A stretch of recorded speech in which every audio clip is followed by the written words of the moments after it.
Okay, hi. Welcome to our first ever online author panel. We do these panels on a monthly basis in our shop with our local authors, usually based upon a topic. Obviously, with current conditions, we aren't doing that, but we're able to do online, which affords us some different aspects, which means also people from as far away as, I think, Massachusetts maybe is our furthest right now, that can join us who normally wouldn't be able to join us in the shop. So this will be an interesting thing to see how we mix it up maybe once after all of this is lifted, of doing some in-shop and some online, because I love this. Fun to see everybody here. I am recording this, so we're going to put it online a little bit later. I'm Tina. I own our bookstore here in Fort Worth, Leaves Book and Tea Shop. We're one of about 4 other independent bookstores that are here. We love supporting our local authors. I think it was pointed out earlier, we have this tree back here. It's a bookshelf that's all local authors, and we run on consignment for them so that anyone can put their books on our shelves. Our topic today is writing to help others, which is kind of a fun topic that we chose way before any of this happened. And so I'm excited to have that conversation about writing, especially in the environment that we're in. I'm going to let our panelists introduce themselves so that you can get to know them. I think when I see it in my screen, I'm going to go in that order. So Joy Dawn, I'll let you introduce yourself, and then Laurie, and then Terri, and then Misty. So we'll get started with that. If you'll introduce yourself, just a little bit about who you are. Hi there, I'm Joy Dawn Baker, and I teach at the University of Texas in Arlington. Several of our friends are online today, and we'd like to welcome all of you to this. Terri Goodman and I have been working together for 3 years now in authoring fiction, and we have written one nonfiction book on author partnering. Mostly that was because we couldn't find anything to read about that, so we decided to put that forward. And Diane, don't cover up your face. We need to see you. So several of the people who are attending today are colleagues and friends of ours, and so welcome everybody. Well, hello, I'm Laurie Cockerell. I am right now a homeschooling stay-home mom, taking care of my grandchild, and my 15-year-old twins, and homeschooling them, and a former teacher and former social worker, Gladney Center. You're probably familiar with that if you've lived in Fort Worth. And I've been writing about 10 years. Most of my books are for children, either history or a Texas history curriculum, mostly focusing on Texas history and U.S. history. I guess I'm next. I'm Terri Goodman.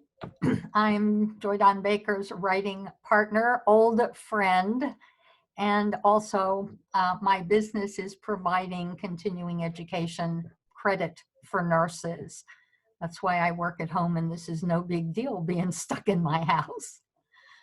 Joy Dawn and I have been together as writing partners. I think we're just about hitting our 3-year anniversary, and we have 2 published novels, and the 3rd one is just beginning, and we've promised ourselves that it'll be a 2020 publish. So we need to get started and get this going, partner. Go, Misty. Hi, everybody. My name is Misty Hayes, and I live in North Texas, and I've been writing a supernatural paranormal trilogy called the Blood Dagger series. And the last book just got published this year, so I'm super excited to get it out there. Great. One additional feature that I forgot to point out, if you are on your computer, I think it's a little bit different on phones, but there's a chat function at the very bottom. You might have to hover over the bottom kind of panel there. If you want to open that, if you have questions during the course of our conversation, and we'll have a Q&A later, you can put those in that chat, and I'll monitor that and make sure that those questions get asked.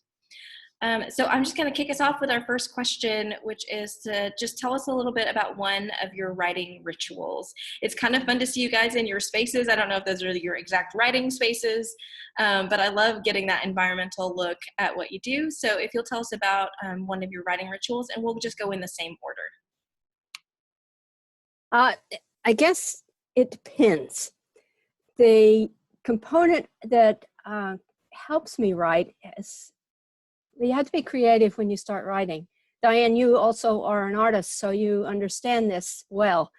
So whether you're an artist or you're a writer, the process has got to emerge and bubbles up somewhat sometimes. I tend to pace around my dining room table.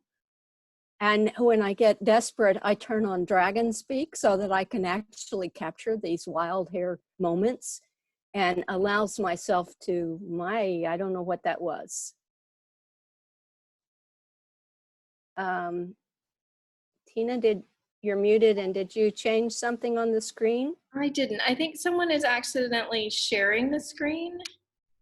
Let me see. There we go. We're back. I'm going to change that too. There. Okay. Okay. At any rate, I tend to pace around my dining room table when I'm thinking and processing, but not actually writing.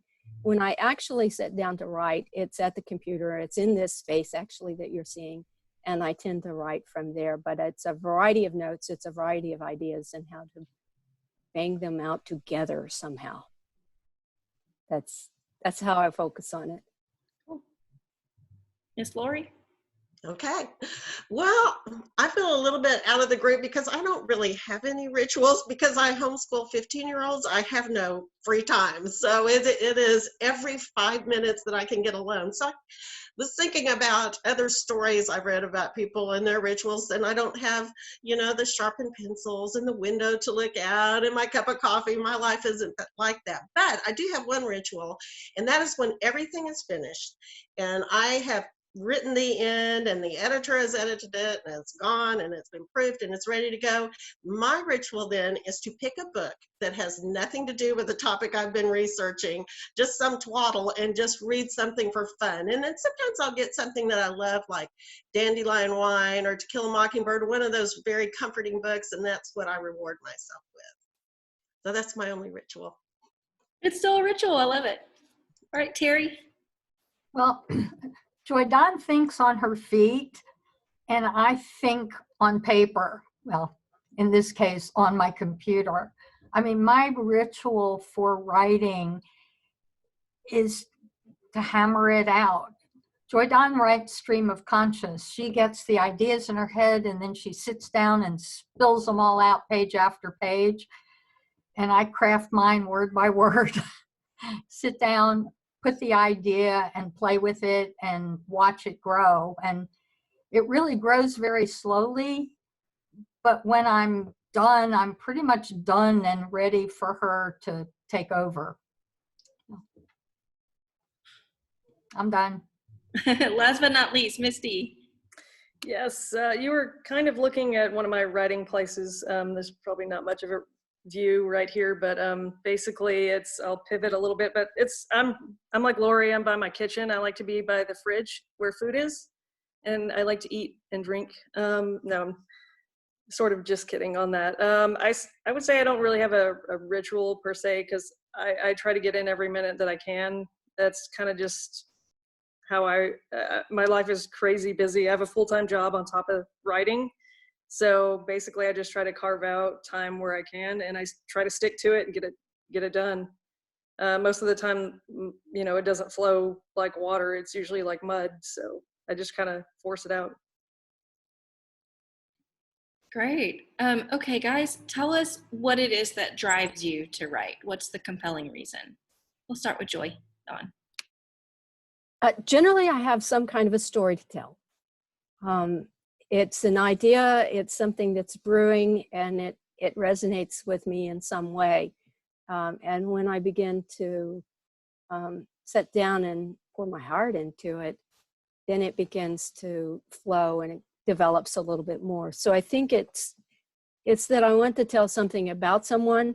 And one of the things that Terri and I focused on is putting together a mission, because as partners, we have to have something that is of value to us and has meaning. So our mission is share enjoyment, writing, and learning through meaningful stories about diverse nursing characters. That's what we write about, and that has resonated with us since we started really working together. And the 4 pillars of that concept is share, enjoy, write, and to learn. And that's where we come from when we're writing. And I think that's what drives me forward, is the passion of what we do as nurses, as well as we want that to be conveyed to our readers. Excuse me. Thank you. Laurie? I can get it. There I am. Well, since we're at home, we can have show and tell. This is what drives me to write. I believe at Christmas time, I started putting together some of the genealogical information that my mom had put together, and I started noticing there was this pattern. It's something I never even thought about before. As I went through each of my relatives, I can't really hold it up and see. I noticed that almost all of them were writers. They may not have been professional writers. Some of them were. One was my great grandmother was a good friend of Margaret Mitchell, and she wrote about the Atlanta campaign. Some of them just wrote journals that we still have. So there seemed to be this ongoing pattern of writers and readers. And I thought, first I thought maybe this is genetic. And then I thought, no, I think it's we watched this our whole lives. We knew our grandparents wrote. I saw my grandmother write. And so I think it's just something within us. And I bet that you would all agree that just bubbles up, that whatever the story is, whether for me it's a history story that's important to me or a walk among the wildflowers that I want to write about, it just bubbles up, and that is the way that we express that. I love that you watched it and that influenced you. Miss Terri? What compels me to write, I've been writing my whole life. Both Joy Don and I are published in the nursing literature and have been for years. She was the most recent editor of our professional organization's journal, which is an international journal of some repute. But what compels me to write, I've always written, I've always loved it, but right now what compels me to write is a commitment to Joy Don. Our partnership was, or this series, The Nurseketeers was her dream. And she shared it with me. And it was such a privilege, and it was so exciting to be part of making it happen, that the whole motivation for doing it is to make it real and make it successful, because she invited me to do it. And I love it. Misty, your turn. I'm like, thanks. Misty? Sorry, I was asleep there for a minute. No, I'm just kidding. I'm just kidding, Terri. That was a joke. She's laughing. I love you, Terri. What drives me to write? The force. No, I'm just kidding. The voices inside my head, I guess. I guess that's the best way to put it. It's having a story in my head that's so insistent that has to get out, and it's not complete until it's on the paper, so, or on the page. I guess that's the best answer I have for you. Other than that, just insanity, maybe. Fair, that's fair enough. So our topic is writing to help others. I'm gonna take 2 spins on this question, especially given our current environment where there's lots of that needed. Joy Don, how do you feel like for people personally that writing could be helpful to them? Well, it discloses some self, but it also means that you have to let yourself feel. And in an environment where we have to be self-distancing and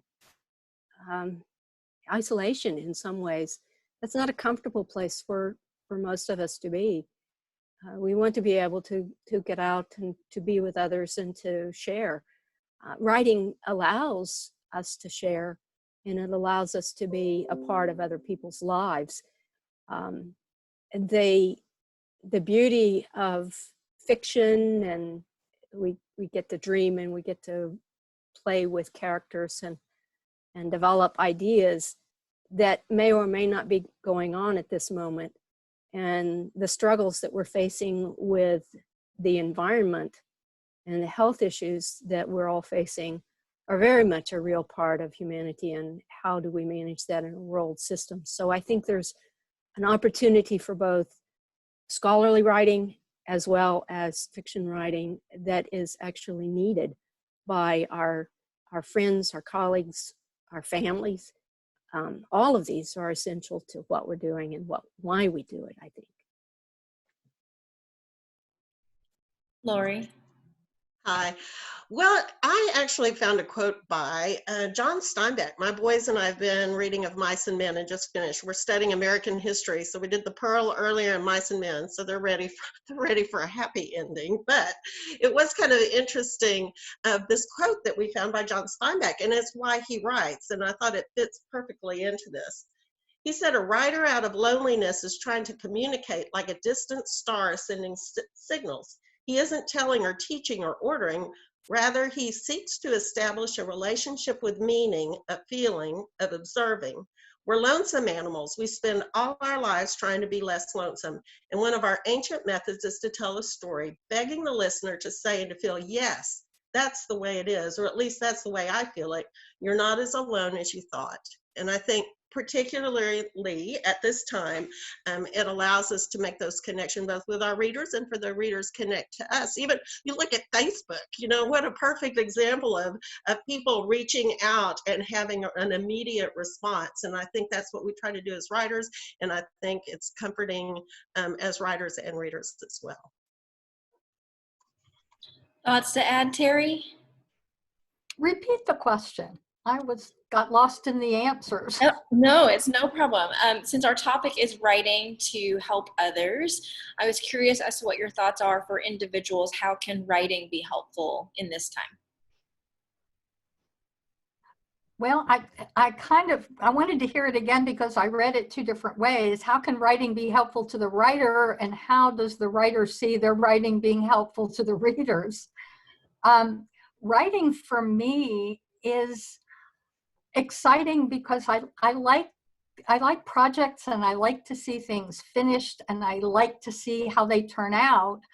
And writing is a process. It's kind of like a dream come true. You get together, you think it through. And when I say get together, that's how I write, is with Joy Don. I don't do it well on my own. And you come up with a dream and an idea, and it takes shape.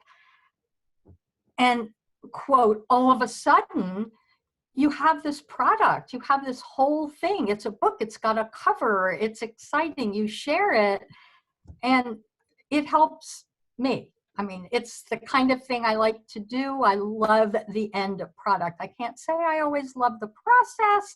Like right now, I think I have writer's block, but I know what's coming, and that's the most motivating and helpful for me. When it comes to helping others, we wrote our one nonfiction, The ABCs of Author Partnering, to help people accomplish what she and I have accomplished that we didn't get much help with from the existing literature. And we thought, since we pulled it off and we're really pleased with how our process turned out, that we would share that with others. So hopefully that product is helpful. And by the way, one of our listeners is in Australia. I mean, one of the people who joined us is from Australia. That's amazing. Welcome. Misty, thoughts to add? Yes, I'm just drinking my awesome tea from your store. It's right here. Just y'all go pick up a bag. Sorry, I'm plugging leaves. Y'all are awesome, by the way. Thank you. Take it. I think reading these days, and especially now with everything that's going on in life, the pandemic, everything, I think reading is an escape from reality, and I think a lot of us need that. And for me, I write in the furthest you can get from reality because I'm steeped in it every day. So I write fantasy. So I think it's important that, for me, I give a reader that ability to escape at least for a little bit. And that's what's important. Awesome, which really transitions us into the other side of the question that I was going to ask, which is, why do you think in moments like this especially, but also in general in life, that reading and diving into actual books is important and helpful? And I'm going to swing back around to Joy Dawn. Well, for example, when Terry and I first started doing this, we went to all kinds of literature just to find out how to write fiction. As Terry mentioned, we've been authors before. In fact, Trish Seifert was one of the first people that invited me to write in a more professional, scholarly type of protocol. And in doing that, it allowed me to learn something very different. But the difference in the types of writing also causes me to really think. But you mentioned something about writing to help others. I think it's also writing to help ourselves. I tend to journal, and I think journaling is a phenomenal way of engaging oneself, whether it's ever disclosed to anyone else, but I think it's something that's a vital way of engaging ourselves in what we want to learn, what we want to do with our lives, how we want to manage it, and how we want to move forward. So I think all of that encompasses a vast amount of trying to read for everything that we can learn, and then trying to apply what we learn into our practice of writing, of our practice in this case of nursing, but also in how we want to move forward in life. Well, I guess from my perspective, since I write about history, and I'm sure that's Marisa that's down there, and she writes about history as well. And looking at her book, she just did a book about Polytechnic back in the day, in the first 10 years, and she talks about a smallpox epidemic. And I'm thinking about that right now, looking at history and giving us a perspective. And I think that could be comforting today too, as you read history, to see these difficult things have happened and that people made it through it, and that we don't even know about it today. People aren't even aware that that happened, and that 100 years from now, people will look back and they will only know what we wrote about. And history as well, and just because that's important to me, I think that's important from a vicarious standpoint, especially for kids, since I write history books for kids, for them to learn vicariously and to see what we've done in the past and the mistakes we've made in the past and the right things that we've done, or our ancestors have done, so that in the future they can make better decisions. And so I guess I see it even from a societal standpoint, improving our world, both as individuals and as a nation and as the world.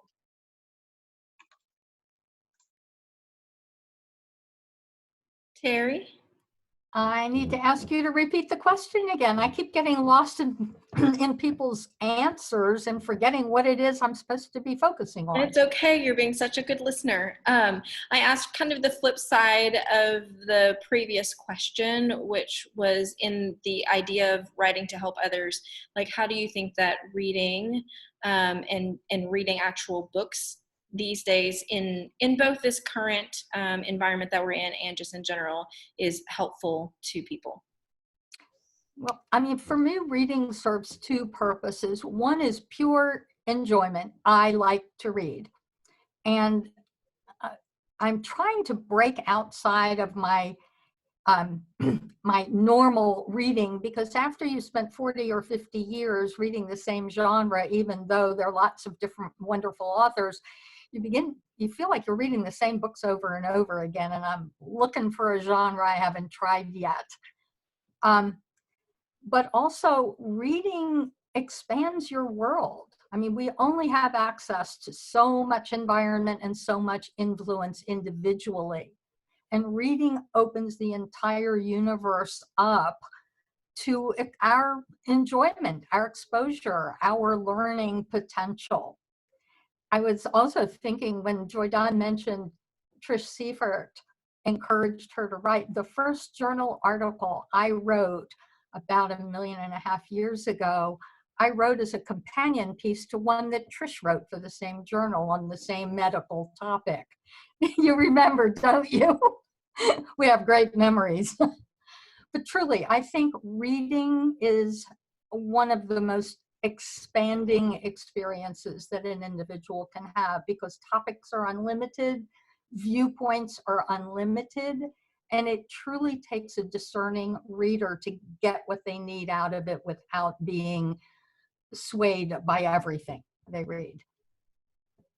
Your turn, Misty. I talk too much. No, no, that was great. I love it. I was actually just shaking my head because I was agreeing with everything you said. I think reading is knowledge, like you said, and a lot of it, for me, I can tell you that as a writer, just reading is to a writer like a scalpel is to a surgeon. It's our material, it's our tools. You can't do a job without your tools. So I think reading in that sense for just me as a writer personally is super important. I don't know about y'all, but when I read a book, I like to get lost in the head of another writer.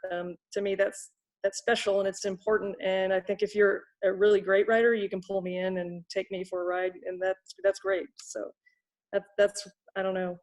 I love writing or reading too. So writing, reading, whatever. Awesome. Okay. What do you guys hope that your readers specifically will walk away from your books with? And I'm going to go to Joy Dawn, and then actually I'm going to let Terri answer right after Joy Dawn on this one. Well, I think we have two different missions, because one, we write nonfiction and we also write fiction. I'll speak to the nonfiction, which is the A, B, and C's of author partnering. That book has a purpose of helping other authors how to write together. It's not about writing, it's about how to partner. And one of the things that we were struggling with was, how do we pull together our own writing and how do we make this work as a pairing? In scholarly writing, and this goes to Ande's question also about scholarly writing and partnering with, we have lots of researchers who are working on scholarly works, but how do you play well in the sandbox sometimes is part of that process. And the components of our book are set up in the ABCs so that the initial piece of alignment, how do you align the works that you're putting together? What is the why, the what, and the how that you want to make all of this work? And why are we doing this in the first place? So if the partners can't come together on the purpose of why we're doing this and the alignment of what we're doing, then it's not going to work. We won't have a balance. And balance, of course, is the second component that we're focusing on. And then the C's, there's 7 different C's that we focused on in this book. And what we're talking about has to do with commitment, contract if it's needed and if you want it, but some kind of written document needs to be played out in order to be able to understand how 2 people at minimum would work together. And what is the commitment? What is the time frame? What is the outcome that you're wanting to find? Communication always is a key element. We use Zoom to talk. And how do you manage the processes of talking to each other and making sure that you will not allow the day to go forward without addressing conflicts that can arise and will arise. And you be open to those kinds of things to find the new balance, the new outcomes, the new way of thinking. And that's kind of what this is all about. And the final C in this is a call to action, because if we don't have a call to action, we will never produce our books. And that's what we're trying to convey with our book and the ABC author partnering. It's not about how to write. We think that is something that you can get from a host of books that are out there. But how to work together with someone who you want to work with to partner was what we were starting with. Thank you. Great. Terri, do you want to comment on what you hope readers will walk away with from your books? Yeah, first of all, I want to know that when she holds up a book, you can read it. When I hold up a book, you have to twist your head. Somebody is going to have to give me that technological advice so I can hold up something up and make it come out straight. I hope that when people read what I write, they will close the book having felt fulfilled, having felt that the journey was worth it, and look forward to the next installment, because the way we write, there is always a next installment. And that truly is what I hope that people get out of our books. Great. How about you, Laurie?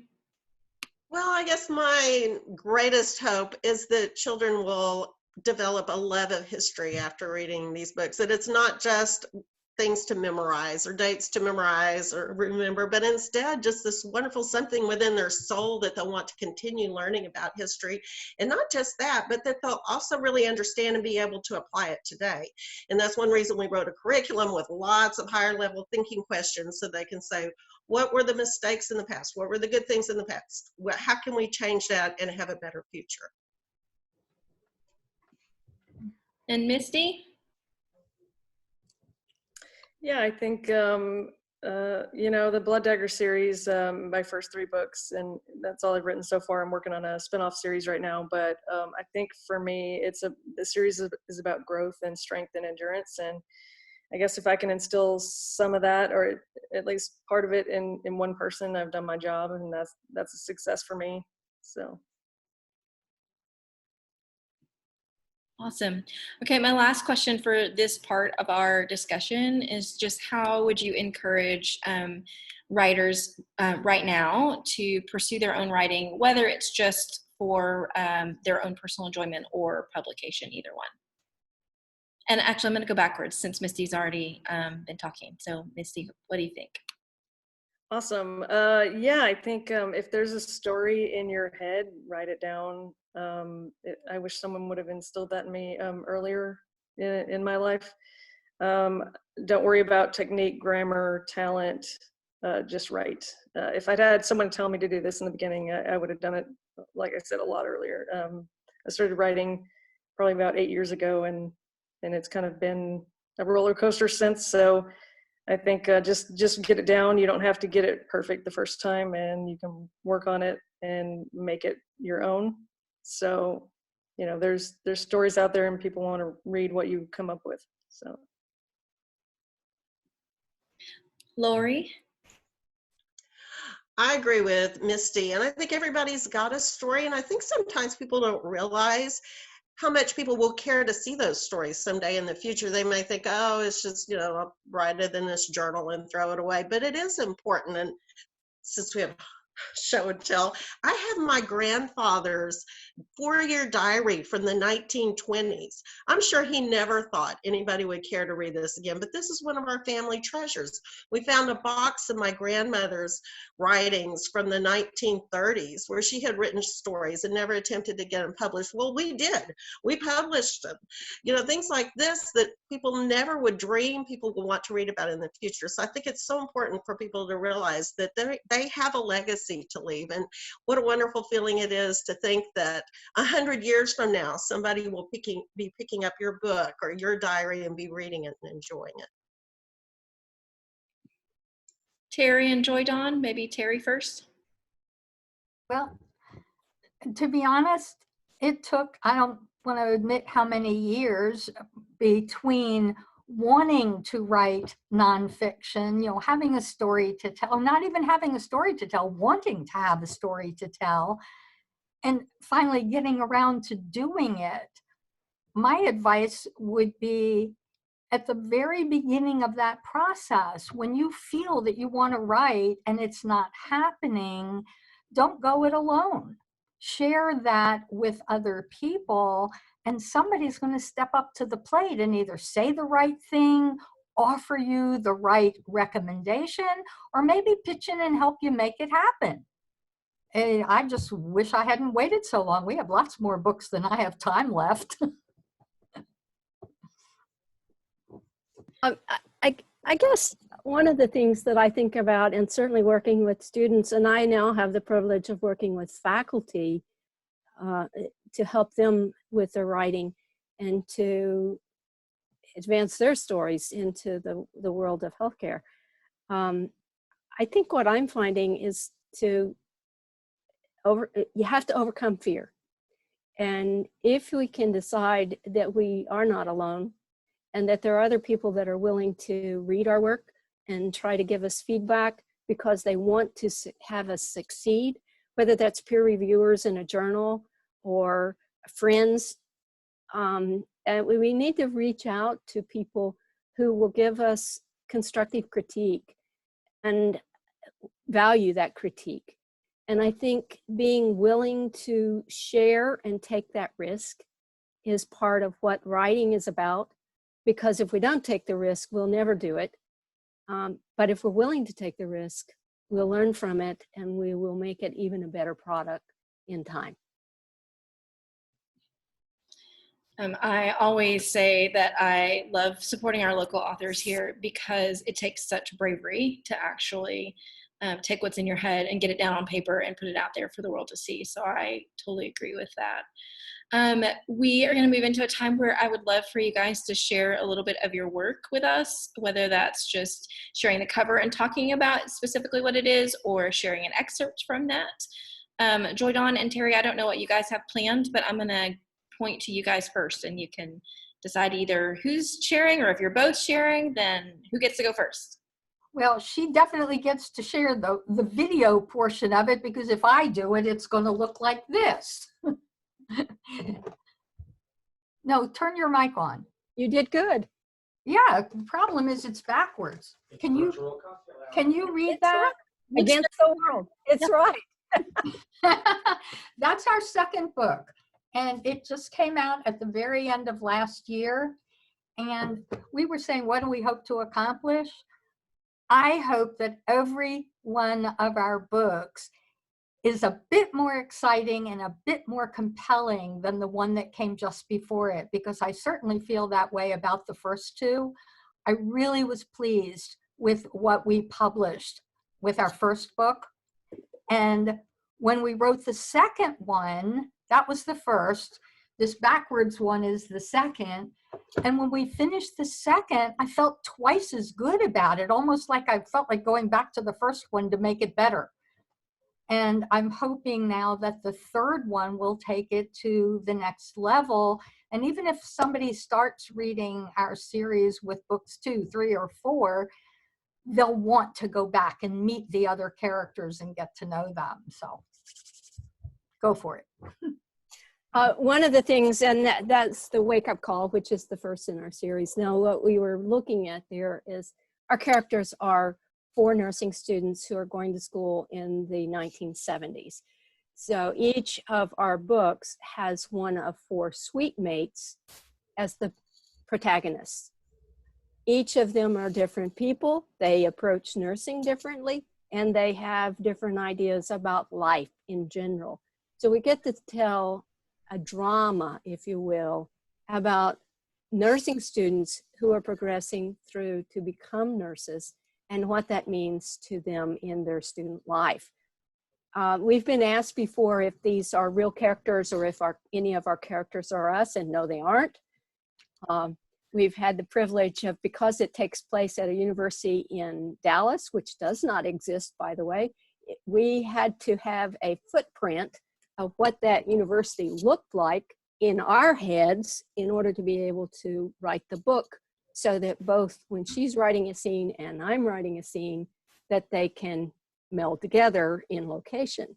So we took an existing footprint of a university and transplanted it into a graveyard in Dallas in order to have a location and directions for where we would center this activity. And it had to be close to Love Field because DFW was not around at that time.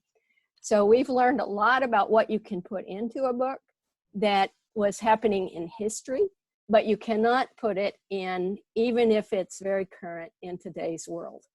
Yeah, writing in 2000 teens about 1970 is really a challenge, because you don't realize things that you take for granted, that your body feels have been around forever, like thumbs up. That as an expression didn't come into being, well, it wasn't thumbs up. What was it? The high five. High five as an expression of appreciation and agreement didn't become popular until the 1980s. So you can't say one of our nursing students gave the other a high five, because in 1970 that wouldn't have happened. That's been a huge learning experience and a fun thing for me in writing. Do either of you want to read a little excerpt? If we do, that's going to have to be Joy Don because I didn't pick one out. You're muted. Unmute. I didn't actually pick one out either because we were thinking about just talking about the book and not so much reading it. But I can tell you a little bit more about the characters. The first book is on a freshman. They were all freshmen at that point. But it's she is a blonde, perky little critter, and she makes less than desirable decisions throughout her freshman year, almost to the point of not passing. So in order to avoid a spoiler alert, I won't give you much more than that, but she has a romance type of relationship. We couldn't classify the book as romance because it is women's fiction, and romance has a very scripted way of how that will work, and that book is not. The book is not about romance. The other character, which is in the second book, has to do with finding her own sexuality and deciding in the 70s the effects of homosexuality. And that is not necessarily something that was either fostered, supported, or in any way condoned. So she comes to grips with how that is a part of her life and may or may not be a part in her future life. So that's another component of our two books. Fantastic. Thanks for sharing, guys. Miss Laurie? Well, y'all know I'm a teacher, so hopefully you know these are the high holy days of Texas history. Of course, March 6th was the Alamo, Battle of the Alamo. Hopefully y'all were aware of that. And on March 2nd was the date that Texas declared independence and wrote our Constitution. So the time period we're in right now is actually the time period of the runaway scrape. And my brother and I found out we were related to Sam Houston. Here's one of the people in the family who wrote. Our great uncle had written a speech about Sam Houston back in the 1930s. And we're actually directly descended from Sam Houston's grandfather. So my brother is the illustrator for our book. And we had so much fun learning all about his past. We went to Tennessee because they consider he spent half his life in Tennessee. He was the only person to ever serve as governor of two states. And of course, he was governor of Tennessee and governor of Texas. And of course, he was also the president of the Republic of Texas when we were our own country for about 10 years. So because we're in the runaway scrape period and we're coming up on, and here's a spoiler alert, the Texans win on April 21st, but I thought I'd just read a little bit of some information on the runaway scrape in case you're not familiar with that. Let me show you the picture real quick.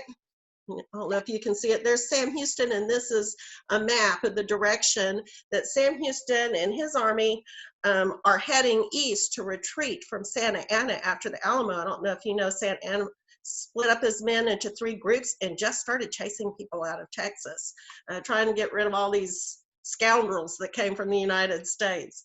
So this is from our book. It's very short. The Texas settlers were very frightened. Many people headed east for safety, joining Sam and his army as they plodded through the rain and the mud. People called this retreat toward the Sabine River the runaway scrape. Families left almost everything behind as they scrambled to escape Santa Anna's army. As the Mexican troops pursued the Texans, legend has it that Santa Anna sent a message. It said, "Mr. Houston, I know you're up there hiding in the bushes. As soon as I catch the other land thieves, I'm coming up there to smoke you out." Sam was mad, but he was also smart. He sat in his tent and he thought while he whittled. He knew that his army must retreat until they were ready to stand and fight. Sam planned and pondered and plotted. So if you want to find out what happens, you're going to have to look up your Texas history because April 21st is the big day. So that's it. This is the book about Sam Houston. Awesome. Can you hold your cover just a little bit higher so we can see it? Sure. There you go. If you Aw. don't know, notice the leopard print around the edge. That's something kind of cool. And if you ever go to Huntsville, you can actually see the vest, this vest that Sam Houston wore. And he wore a leopard print vest. And he always said the reason he wore that was because he was like a leopard that never changed his spots. He always stood up for what he believed was right, which is one of those values that I hope that we pass on to kids. Awesome. Thank you. Terrific. All right, Misty, last but not least. Hi, yeah, so I kind of wanted to hold up my books for y'all. We'll start out with the first one. This is The Outcasts. And then I've got the second one, which is The Watchers. And then the third one, which just came out in December, is right here, Tree of Souls. So it's a massive 640 pages. Yeah, I had a lot to tell, I guess, on that one. The story is about an 18-year-old girl who goes in search of her absentee father, and she gets more than she bargained for. Spoiler alert, there's vampires, it's full of deadly secrets, mystical relics. So I couldn't decide if I wanted to read y'all something dark, which is like 90% of all of these, dark YA, I'm sorry, or if I wanted to go a little light, which is like at the beginning of this book. So I guess I'll just do the light, just be on the safe side here. Keep in mind this is a PG-13 or mature 12-year-old. There's like one bad word in here, so just FYI. So this is chapter 1, 175 feet. 70 excruciating but doable steps. That's all that stood between me and the relative safety of my car. Once I got behind 2 tons of machinery, they generally left me alone. Until then, though, boom, baba, baba, baba. And there it was, the gleefully evil voice of Alan Lawrence following me all the way to my locker, making every roughly 200-pound step of mine into the lumbering look-at-me gait of a high school elephant. Boom, baba, baba, baba. I stopped and took another step, then 2 more, fulfilling my end of the semester-long contract of humiliation between me and the other teenagers in the school whose metabolism didn't decide to curl up and die on them in 5th grade. Boom, baba, baba, baba. Boom, baba, baba, baba. It wasn't like he was the king of cool. If I've had any sort of resolve, I'd have told Alan his hair resembled a garden of weeds or his dandruff could fill a snow globe. But instead, I ignored his snide remarks and snickers to open my locker and stick my head inside. It was a slight reprieve to collect myself, but I only managed to embarrass myself further. On my exhale, my hand slipped, which knocked my calculus book from the top shelf. Paper spewed from the bent pages across the polished linoleum. Just great. More laughter floated around me as I stooped to pick the mess up, but a hand reached out and hit mine at the same time. I looked up in surprise to see a bright pair of hazel eyes staring back at me from behind black-rimmed glasses. Figured you could use some help. I glanced at his outstretched hand. Stephen wasn't someone who swam in the popular end of the pool, but he did attract a lot of attention from girls. He was a cute and a boy next door sort of way, with dark hair swept to the side and a disarming smile. Let's just say if snakes wore pants, he'd charm them off with the grin he was now giving me. I glanced around to make sure I was the one he was actually talking to. We have one class together, which just so happened to be calculus, but he'd never said one word to me in 4 years. Now he just said 6. You're pretty smart. Stephen peered at the graded paper. A 95 from Mr. Woodcombe is miraculous. Nothing's miraculous about calculus. I let the sentence trail off, too late to stop the melodic fashion in which it had come out. I hit a groan. I didn't mean for that to rhyme. In a shocking turn of events, his mouth quirked up at the corner. You're funny. I wasn't used to getting complimented by a cute guy. The heat instantly rose to my cheeks, so I dropped my gaze and stuttered, thanks. It was the near extinct in school and not caused by a teacher's smile that had formed on my lips that made me look away. But when I chanced to glance back up, I caught Stephen gesturing to a couple of his friends who had materialized behind him. He saw me notice and his face morphed. The cute smile he'd worn widened and it wasn't cute anymore. In fact, he reminded me of how a hyena might look in human form. I guess you've got to be, though, huh? He said as he raised an eyebrow. I mean, you've either got to be fugly but funny, or you've got to be the pretty asshole. You can't be the ugly asshole. He'd made sure to say it loud enough for his friends behind him to hear as he wadded up my paper. and threw it across the hall.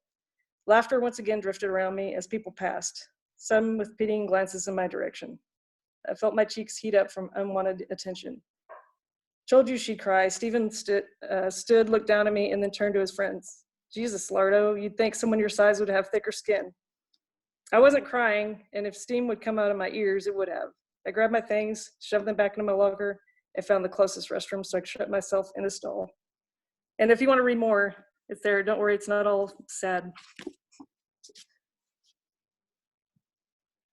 Awesome, thanks. We will move into Q&A. I've already seen a couple questions in the chat, so I'll ask those.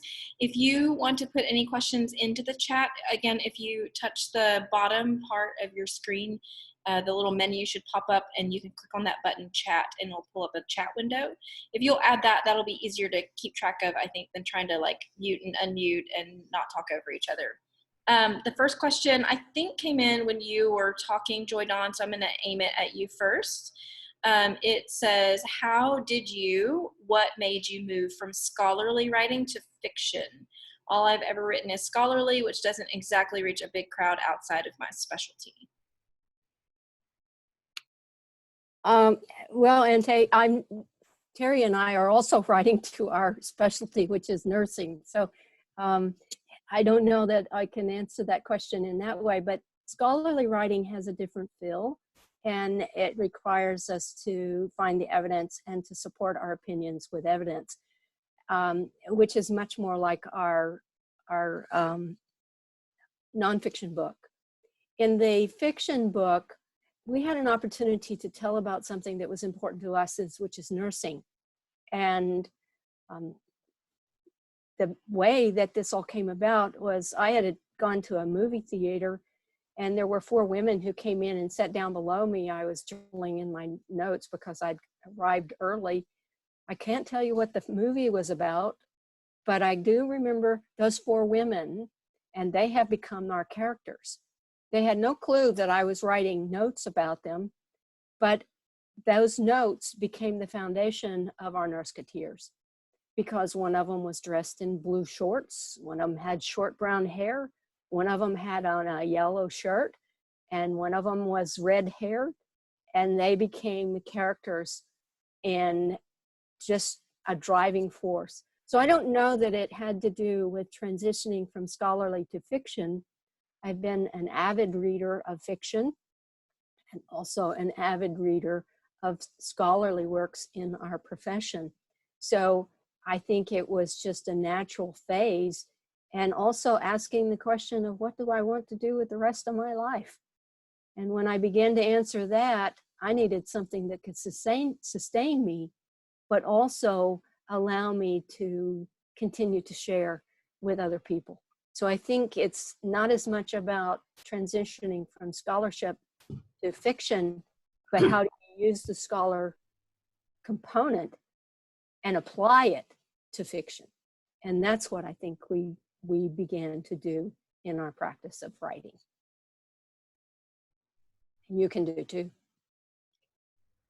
Did anyone else have anything to add? Okay, the next question was, do you find writing prompts helpful? I'm gonna start with Laurie. I haven't used them so much for myself, but in teaching writing, I have one of my twins is on his 3rd novel that he's publishing. And so I think it has really been helpful, I know for them, to get the creativity flowing and giving them some ideas they wouldn't have had otherwise. And since I don't write fiction, I haven't really used it myself for my own writing, but I would like to transition into that. And I can see in the future using writing prompts just to get those juices flowing. Terri, how about you? I don't know what a writing prompt is. Sorry. No, it can range, right? From a small like story idea or a first line or a question, just something that you might choose to use to see. Oh, I use writing prompts all the time. Her name's Joy Dawn Baker. You want a prompt to get writing, just partner with somebody that's on a mission. No sweat. I found, over the years with my writing, a writing prompt is a reason to write it, not a creative reason to write, but a reason to write. Somebody says, I need A, and if I agree to do it, that's my writing prompt. We agree on what it is you want, and I make a commitment to make that happen, I will make that happen. So creative writing prompts, I have never been successful doing creative writing creatively just because I was in the mood to do it. Until Joy Don made me, I've never been successful. So thank you, Joy Don. Thank you, world. How about you, Misty? So I've been sitting here thinking about it, and for me, I guess it doesn't really apply in my situation. I've never really had use for writing prompt. I can see where they come in handy for some people to help getting the story flowing for certain things, maybe short stories. For me personally, like in my writing, I don't use writing prompts. Yeah, so I guess it just depends on what you mean. The only way I can take it is if they were asking personally in a writer's perspective, do I use a writing prompt to get my story flowing? No, I don't. I hope that answers your question. Joy Don, do you have anything to add? Well, only in that we use prompts in this because what we're dealing with is there's a section on creativity, and what we did was applied several different exercises through this through that particular chapter, and then as well as we offered exercises throughout the book. So like Laura was talking about using some prompts in helping other people write, sometimes just allowing ourselves to be creative and to free think and free flow allows us to solidify what we're actually trying to do. So we were doing this in order to help partners begin to try to help each other, but we used them more as exercises as opposed to prompts necessarily. So maybe that's, Risa, I think, was the one that asked the question. Perhaps you might expand on your question. Yeah, if we didn't answer your question, then let me know. I know, at least from our experience with other writers and authors, I think that what I'm hearing here too, assimilating it all together, there's one perspective of if you have a story that you're writing and you're working on, writing prompts may or may not be helpful to you. Like, for example, in Misty's case, where she already kind of has an idea and is moving. If you're working on just writing as a craft, then writing prompts may be a really helpful way to hone in that exercise and help you to have a focus for practicing and working on your craft of writing. Are there any other questions? I also have everyone's face up now, so if you can wave at me too if you're having trouble with the chat function. Any other questions?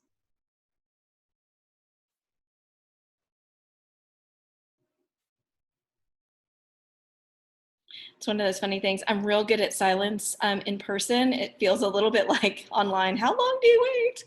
I'm not seeing any movement on any other questions. So I will close us out and say thank you guys so much for participating in this. I feel like it went really well for our very first one. So we'll be looking to do more of these, probably a mix of online and hopefully in person at some time in the future very soon.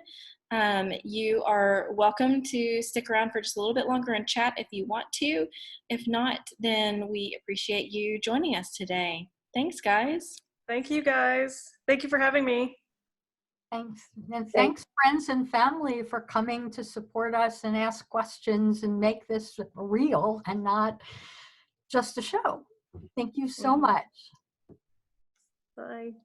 Oh, and thank Tina for dreaming this Yes. up and including us. Thank you so much, Tina. Of course, I'm happy to support you guys, and it was really fun to see everyone's faces. Thank you. Hi, Terry. Hi, Jay. Hey, kid. Hey, other kid.